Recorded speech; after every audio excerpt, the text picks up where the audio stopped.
Bismillahirrahmanirrahim. Assalamu alaikum, my dear students. This is me, Bilal Ahmad, and you are watching my YouTube channel All Pak Forces. Students, आज की video में इंशाल्लाह हम general knowledge MCQs के part number 17 को discuss करेंगे। तो आप लोगों ने वीडियो के साथ एंड तक जुड़े रहना है और वीडियो को कहीं से भी स्किप नहीं करना। So without wasting any time, let's start the video. हमारा फर्स्ट एमसीक्यूज़ है the largest coffee growing country in the world is, यानी स्टूडेंट्स पूरे वर्ल्ड में वो कौन सी कंट्री है जो सबसे ज़्यादा क्या चीज़ प्रोड्यूस करती है, कॉफ़ी को। तो इसका जो करेक्ट ऑप्शन है वो है ब्राज़ील, यानी option C is the correct here. अब स्टूडेंट्स हम ये जान लेते हैं कि ब्राज़ील जो है कितना टन कॉफ़ी प्रोड्यूस करती है। तो स्टूडेंट्स अबाउट 25 लाख जो है इतना ज़्यादा कॉफ़ी जो है पूरे वर्ल्ड में वो प्रोड्यूस करती है ब्राज़ील। अब हम जान लेते हैं कि ब्राज़ील वालों ने जो है इसके लिए कितना एरिया दिया हुआ है।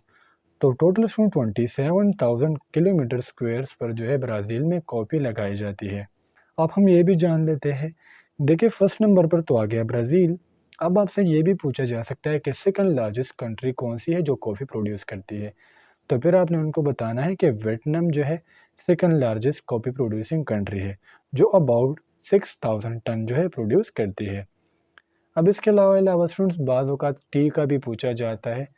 टी का जो रिलेशन है वो है चाइना से। चाइना जो है सबसे ज़्यादा टी प्रोड्यूस करती है, जो पत्ती हम यूज़ करते हैं वो चाइना प्रोड्यूस करती है। अबाउट 40% पूरे वर्ल्ड को वो कौन चाय देती है, वो देती है चाइना। एमसीक्यूज़ नंबर 2 है हमारा, विच सी इज़ इन सेंट्रल एशिया, यानी सेंट्रल एशिया में कौन सा सी है, कौन सा समंदर है। सुन, सी हम कैसे कहते हैं, सी हमें कैसे पानी को कहते हैं, पानी के कैसे कलेक्शन को कहते हैं जिसमें हमारे पास साल्ट की कंसंट्रेशन ज़्यादा हो। अब सेंट्रल एशिया में जो सी है उसका नाम है अराल सी, यानी option C is the correct here. Students, Aral Sea जो है ये कौन कौन सी कंट्री के दरमियान है ये भी मैं आपको बताते चलूँ। ये काज़ाकिस्तान और उज़्बेकिस्तान के बीच में है। इसका जो दूसरा नाम है इसको हम कहते हैं सी ऑफ आइलैंड। और 1960 में स्टूडेंट्स एक दफ़ा ये जो है श्रिंक हुआ है, बिल्कुल मतलब ये सूख गया था। और इसका जो टोटल एरिया है वो है 6,800 किलोमीटर स्क्वायर्स। नंबर 3 है हमारा, which vitamin is gain from sunlight. अब देखिए स्टूडेंट्स, एक ऐसा विटामिन भी है जब हम सन में एक्सपोज करते हैं तो हमारी बॉडी जो है सनलाइट को कैप्चर करके वो विटामिन तैयार करती है, और उस विटामिन का नाम है विटामिन डी, यानी option B is the correct here. अब विटामिन डी का दूसरा नाम क्या है ये भी आपको याद होना चाहिए। विटामिन डी का दूसरा नाम है कैल्सीफेरॉल, या इसको हम कहते हैं सनलाइट विटामिन। अब ये हम जान लेते हैं कि ये वाटर सॉल्युबल है या फैट सॉल्युबल है। तो आपने बताना है कि ये फैट सॉल्युबल है और ये कौन से ग्रुप से बिलोंग करता है। तो उसमें बेसिकली जब हमारे पास सीकोस्टेरॉल्स आपस में इकट्ठे हो जाए तो ये हमारे पास विटामिन डी को बनाते हैं, और विटामिन डी जो स्टूडेंट्स हमारे बोन्स के लिए बहुत ज़्यादा ज़रूरी है। न्यूज़ नंबर 4 है हमारा, how many years Nelson Mandela remains behind the bar, यानी कितने सालों के लिए नेल्सन मंडेला को जेल के पीछे या सलाखों के पीछे रखा गया।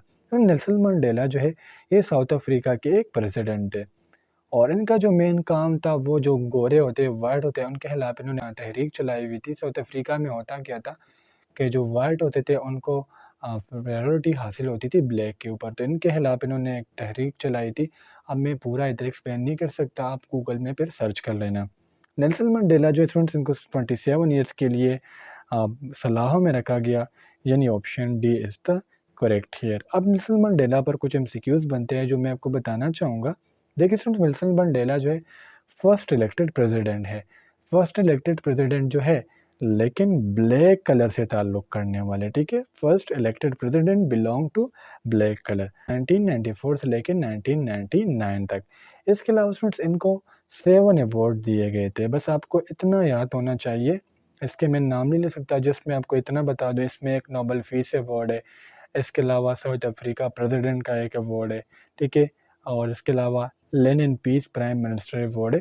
तो बस आपको इतना पता होना चाहिए कि नेल्सन मंडेला को टोटल 7 अवार्ड्स मिले हैं। एक्सक्यूज़ नंबर 5 है हमारा, the city which is also known as the city of canal is, students एक ऐसी सिटी है जिसको हम सिटी ऑफ कैनाल्स कहते हैं और वो है वेनिस, यानी option B is the correct here. अब ये क्वेश्चन राइज होता है कि हम वेनिस को क्यों सिटी ऑफ कैनाल्स कहते हैं।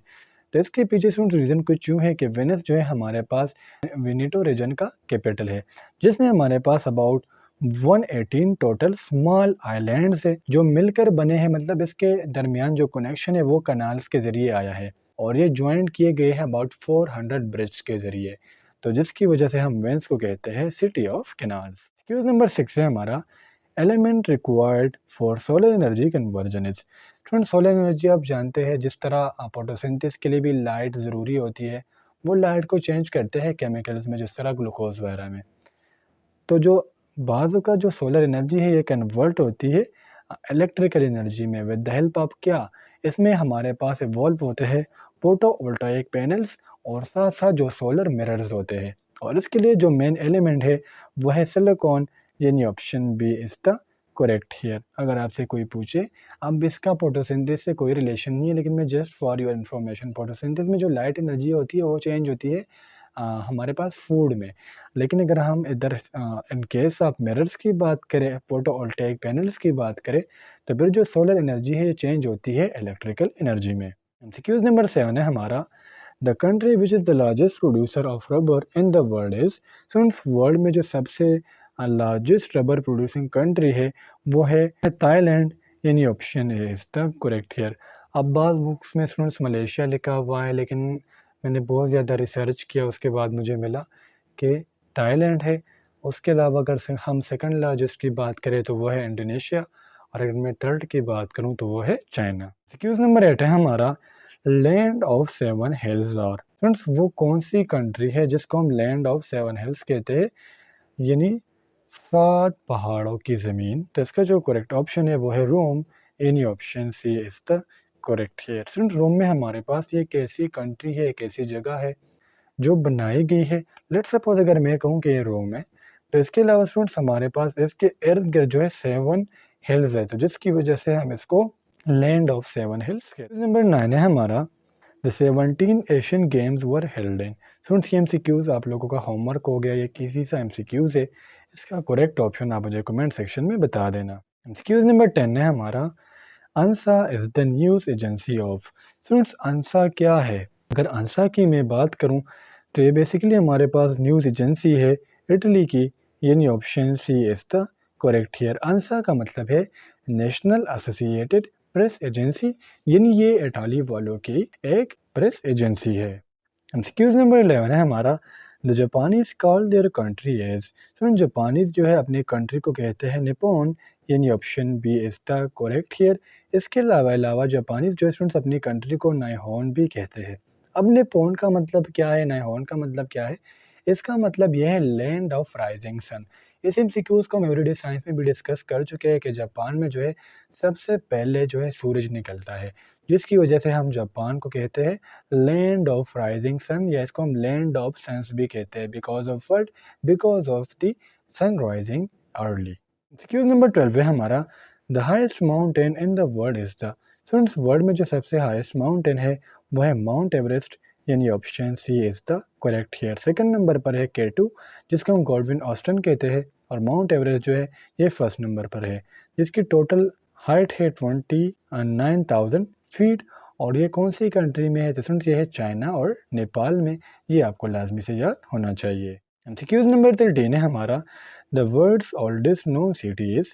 दुनिया की जो सबसे पुरानी सिटी है वो है साइरिया में, और उस सिटी का नाम है डेमेस्कस, यानी option B is the correct here. अब बाज़ जो यूट्यूबर्स हैं उन्होंने सिर्फ डेमेस्कस को मेंशन किया होता है, लेकिन जब स्टूडेंट्स को कंट्री का पता होगा तो उसके बाद उनको सिटी का ऑटोमेटिकली पता लग जाए। 14 है हमारा, who was the author of the myth of independence. अब फ्रेंड्स ये जो एमसीक्यूज़ है ये तो मैंने आप लोगों के लिए लिखा हुआ है, पिक्चर आप देख रहे होंगे कि ये द मिथ ऑफ इंडिपेंडेंस के जो ऑथर है वो है जुल्फ़िकार अली भुट्टो, यानी option D is the correct. Number 15 है हमारा, the first prime minister of Bangladesh was. Bangladesh के सबसे पहले प्राइम मिनिस्टर कौन थे? तो इसका जो करेक्ट ऑप्शन है वो है मुजीबुर रहमान, यानी option B is the correct here. Student zone से एमसीक्यूज़ में कोई नॉलेज होती है तो वो मैं आपको लाजमी से फ़राहम करता हूँ, लेकिन बाद एमसीक्यूज़ में कोई नॉलेज नहीं होती, एक्स्ट्रा इन्फॉर्मेशन नहीं होती, तो वो मैं आपके साथ शेयर नहीं कर सकता। तो स्टूडेंट्स ये थे आज के हमारे पास जनरल नॉलेज के एमसीक्यूज़। उम्मीद करता हूँ आपको आज के एमसीक्यूज़ की समझ आ गई होगी, और अगर फिर भी आप लोगों को कोई कन्फ्यूजन हो, कोई डाउट हो, तो आप मुझसे कमेंट सेक्शन में पूछ सकते हो। इंशाल्लाह अगली वीडियो में मिलते हैं, तब तक के लिए मुझे इजाज़त दीजिए। मुझे अपने दुआ में याद रखिए। अल्लाह हाफ़िज़।